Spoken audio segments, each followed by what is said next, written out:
ধরো আমাদের এখন যে বসে আমরা কচি, আমরা যাই কিছু করতে পারবো, আমাদের থেকে বেশি করতে পারবে তোমরা, তোমাদের মন মানসিকতা। কাকু আসসালামু আলাইকুম। ওয়ালাইকুম আসসালাম, কি অবস্থা? ভালো আছেন? আমাদের খুশি সংবাদ একটা না আছে, আপনি খুশি খুশি লাগে। আসলে কি আর আপনি বলে মেম্বরই লেখাইবে, আমি শুনলাম মনে আপনি খুশি লাগে। আরে হো বিয়ালে খবর আমরা যে নিজেন কইলাম কাগজ তো মনে করেন না কাকু তো আমি শুনিয়ে খুশি, কাকু বলে মেম্বরই লেখাইবে, আর তখন শুনিয়ে আসি কাকু খুশি সংবাদ। আর এটাতে তোমার তো খুশি খুশি লাগে। খুশি খুশি অবশ্যই লাগে কাকু। হ্যাঁ, তাহলে ভালো। অবশ্যই লাগে। খাইলাম তাহলে আপনার উদ্দেশ্যটা আমি বলি।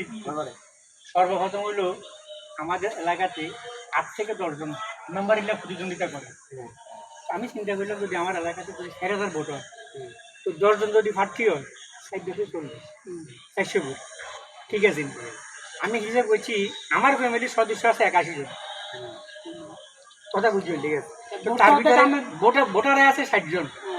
তাহলে যদি বাসা রাখে টানি কিছু যদি বাইরে ফুটোকা ট্যাঙ্কা মারি, 10 জন যদি ভোট কাটিলে চলে যায়, আল্লাহ যদি বাসায় রাখে, আর 81টা ভোট যদি মোটামুটি এগুলোর লগে যোগ হয়, তাহলে কাকার কি কেউ ঠেকাইতে পারি? ইয়াল্লা কাকু চিন্তা ভাবনা করছি না, এবার গা একটা সুযোগ আছে, ভোটে খাওয়া যায়।